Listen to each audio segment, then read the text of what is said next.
Good morning 10th class. आपकी पाठ्य पुस्तक वसंत भाग 2 का पाठ पढ़ने जा रहे हैं। पाठ का नाम है लखनवी अंदाज। इसके लेखक हैं यशपाल। आप यहाँ एक ख़ास तरीका देखेंगे लेखक का कि किस अंदाज में कहानी को, लेख को प्रस्तुत किया जाता है। साथ ही साथ आप यह भी देखेंगे कि जिस स्थान विशेष के बारे में कहानी लिखी जा रही होती है या कहानी में जिस स्थान विशेष का वर्णन किया जा रहा होता है, लेखक का कर्तव्य बन जाता है कि वह उस स्थान विशेष की भाषा को सबसे पहले पकड़े, तभी कहानी सत्यता के करीब पहुंच पाती है। यहाँ भी आपको यही देखने को मिलेगा। क्योंकि कहानी का नाम है लखनवी अंदाज, तो यहाँ पर आप देखेंगे कि एक उर्दू शैली आपको नज़र आने वाली है। कुछ ऐसे शब्द नज़र आने वाले हैं जो आपको लखनऊ के पास ले जाएंगे, और वहाँ का जो अंदाज है वो आप अब देखने वाले हैं इस पाठ में। मुफस्सिल की पैसेंजर ट्रेन चल पड़ने की उतावली में फुंकार रही थी। यानी कि जो ट्रेन है वो चलने वाली है और फुंकार रही है, यानी आवाज़ आ रही है भोंपू की। मुफस्सिल कहते हैं केंद्र नगर के इर्द गिर्द के स्थान, जो मुख्य जगह है जैसे लखनऊ है उसके आसपास का कोई क्षेत्र हो सकता है, गोंडा हो सकता है या कोई और क्षेत्र हो सकता है। आराम से सेकंड क्लास में जाने के लिए दाम अधिक लगते हैं। दूर तो जाना नहीं था। भीड़ से बचकर एकांत में नई कहानी के संबंध में सोच सकने और खिड़की से प्राकृतिक दृश्य देख सकने के लिए टिकट सेकंड क्लास का ही ले लिया। ठीक, सेकंड क्लास के डब्बे की कीमत, टिकट की कीमत थोड़ी ज़्यादा है, लेकिन लेखक वो कीमत देता है इसलिए ताकि वो एक तो आराम से जा सके, आसपास के प्राकृतिक दृश्य देख सके, नई कहानी के बारे में सोच सके। गाड़ी छूट रही थी। सेकंड क्लास के एक छोटे डिब्बे को खाली समझकर जरा दौड़कर उसमें चढ़ गए। अनुमान के प्रतिकूल डिब्बा निर्जन नहीं था। जैसा उन्होंने सोचा था कि कोई होगा ही नहीं, ऐसा नहीं था।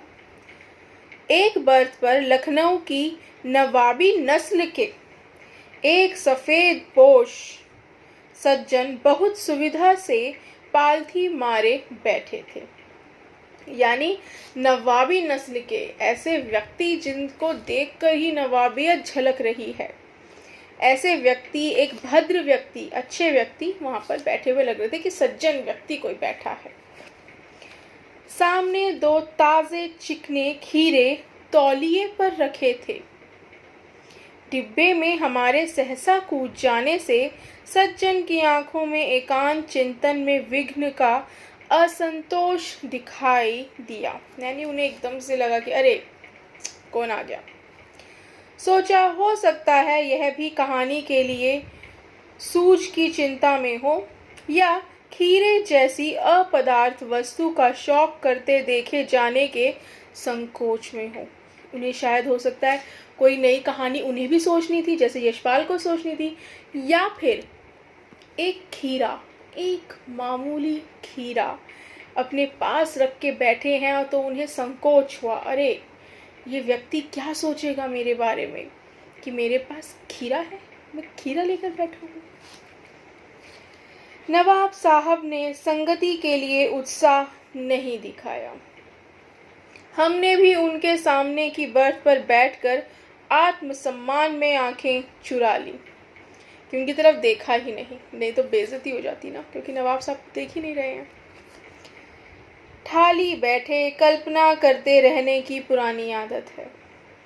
नवाब साहब की असुविधा और संकोच के कारण का अनुमान करने लगे। बैठे बैठे अब लेखक जो है यशपाल कहते हैं, मैं सोचने लगा कि क्या कारण है जो इसे ऐसे असंतोष और ये संकोच है, इसका क्या कारण होगा।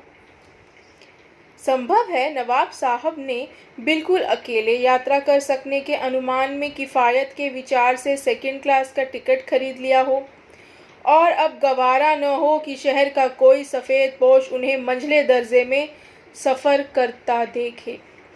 कि हो सकता है कि नवाब साहब ने पैसे बचाने के लिए सेकंड क्लास में बैठ गए फर्स्ट क्लास में बैठने की जगह, और अब उन्हें लग रहा है कि शहर का एक आम आदमी मुझे देख रहा है कि मैं सेकंड बर्थ में बैठा हूँ, तो हो सकता है कि नवाब साहब को अपनी शान थोड़ी कम होती नजर आ रही हो। अकेले सफ़र का वक्त काटने के लिए ही खीरे खरीदे होंगे, और अब किसी सफ़ेद पोश के सामने खीरा कैसे खाएं। अब एक पढ़ा लिखा व्यक्ति सामने बैठा हुआ है, नवाब साहब उसके सामने कैसे खीरा खाएं, ये उनके सामने बड़ी दिक्कत हो गई है। हम कनखियों से नवाब साहब की ओर देख रहे थे।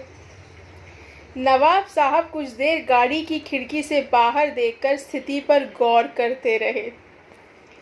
ओह, नवाब साहब ने सहसा हमें संबोधन किया। आदाब अर्ज जनाब, खीरे का शौक फरमाएंगे। नवाब साहब ने अभी तक तो बात भी नहीं करना चाह रहे थे और अचानक से लेखक को पूछ लिया कि आदाब अर्ज है, क्या आप खीरे खाना पसंद करेंगे। नवाब साहब का सहसा भाव परिवर्तन अच्छा नहीं लगा। भांप लिया, आप शराफत का गुमान बनाए रखने के लिए हमें भी मामूली लोगों की हरकत में लथेड़ लेना चाहते हैं। कि नवाब साहब जो हैं शराफत का एक चोगा सा पहन रहे हैं, लगता है ऐसा, और एक भ्रम की स्थिति उत्पन्न करना चाहते हैं और हमें भी खीरे खिला देना चाहते हैं बहाने से। जवाब दिया, शुक्रा किबला शौक फरमाएं। तो यशपाल ने कहा, नहीं जी, आप शौक फरमाएं, आप खाएं खीरे, हम तो नहीं खाते। नवाब साहब ने फिर एक पल खिड़की से बाहर देखकर गौर किया और दृढ़ निश्चय से खीरों के नीचे रखा तौलिया झाड़ कर सामने बिछा लिया, अपने पैरों पर बिछा लिया तौलिया। सीट के नीचे से लोटा उठाकर दोनों खीरों को खिड़की से बाहर धोया और तौलिए से पोंछ लिया। जेब से चाकू निकाला, दोनों खीरों के सिर काटे और उन्हें गोदकर झाग निकाला। ये आपको पता होगा कि एक पुराना तरकीब है कि खीरे से कड़वापन निकालना है तो उसकी ऊपर से सिर काट देते हैं, उसमें छोटे छोटे छोटे छोटे छेद करते हैं और फिर ऐसे रगड़ने से झाग सा निकलता है। तो नवाब साहब ने ये किया। फिर खीरों को बहुत एहतियात से छीलकर फाकों को करीने से तौलिए पर सजाते गए। मतलब ऐसे ही नहीं, आम आदमियों वाले काम नहीं कर रहे हैं। खीरे को तरीके से छीला है और अब बढ़िया तरीके से उन्हें काट काट कर सजा रहे हैं तौलिए पर। लखनऊ स्टेशन पर खीरा बेचने वाले खीरे के इस्तेमाल का तरीका जानते हैं। ग्राहक के लिए जीरा मिला नमक और पिसी हुई लाल मिर्च की पुड़िया भी हाजिर कर देते हैं। नवाब साहब ने बहुत करीने से खीरे की फांकों पर जीरा मिला नमक और लाल मिर्च की सुर्खी बुरक दी। उनकी प्रत्येक भाव भंगिमा और जबड़ों के स्फुरण से स्पष्ट था कि उस प्रक्रिया में उनका मुख खीरे के रसा स्वादन की कल्पना से प्लावित हो रहा था। यानी जैसे उनके मुंह हिल रहा था, स्फुरण हो रहा था यानी हिल रहा था, उससे पता चल रहा था कि खीरे को मुंह में रखकर जो एक स्वाद आता है उसके बारे में सोच के ही उनके मुंह में पानी भर गया था। हम कनखियों से देखकर सोच रहे थे, मियाँ रईस बनते हैं लेकिन लोगों की नज़रों से बच सकने के ख्याल में अपनी असलियत पर उतर आए हैं। नवाब साहब ने फिर एक बार हमारी ओर देख लिया। वल्लाह, शौक कीजिए, लखनऊ का बालम खीरा है।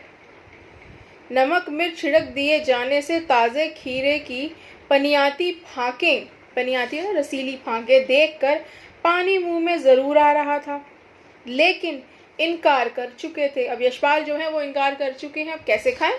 इनकार तो कर दिया। आत्मसम्मान निभाना भी ही उचित समझा। उत्तर दिया, शुक्रिया, इस वक्त तलब महसूस नहीं हो रही, मेदा भी ज़रा कमज़ोर है, किबला शौक फरमाएं। यानी लेखक ने उनसे कहा कि देखिए मेरा जो हाजमा भी है वो ज़्यादा ठीक नहीं है इस वक्त, तो मैं नहीं खा पाऊँगा, आप शौक़ फरमाएं, आप खाएं। नवाब साहब ने सतृष्ण आँखों से नमक मिर्च के संयोग से चमकती खीरे की फाँकों की ओर देखा। आप देखिए खीरे के ऊपर आप नमक लगाइए, थोड़ी देर में उसमें से पानी की बूंद सी निकलने लगती है और वो खीरा चमकने लगता है। तो नवाब साहब ने उस खीरे की ओर देखा। खिड़की के बाहर देखकर दीर्घ निश्वास लिया। खिड़की के बाहर देखा और गहरी सांस भरी। खीरे की एक फाँक उठाकर होठों तक ले गए। फाँक को सूंघा, स्वाद के आनंद में पलकें मूंद गई। मुंह में भर आए पानी का घूंट गले से उतर गया, मतलब गले में, मतलब मुंह में बिल्कुल पानी भर आया था उनके। तब नवाब साहब ने फाँक को खिड़की से बाहर छोड़ दिया, फेंक दिया। नवाब साहब खीरे की फाँकों को नाक के पास ले जाकर वासना से रसा स्वादन कर खिड़की से बाहर फेंकते गए। मतलब खीरे को खा नहीं रहे थे, उन्हें नमक लाल मिर्च लगाकर बढ़िया तैयार किया और फिर सूंघ सूंघ कर उसकी महक से ही रसा स्वादन कर रहे हैं और उठाकर खीरा खिड़की से बाहर फेंकते जा रहे हैं। नवाब साहब ने खीरे की सब फाँकों को खिड़की के बाहर फेंककर तौलिए से हाथ और होंठ पोंछ लिए और गर्व से गुलाबी आंखों से हमारी ओर देख लिया, मानो कह रहे हों यह है खानदानी रईसों का तरीका। नवाब साहब खीरे की तैयारी और इस्तेमाल से थक कर लेट गए। हमें तस्लीम में सिर खम कर लेना पड़ा, यानी जो उन्होंने काम किया था उसके सम्मान में सर झुकाना पड़ा।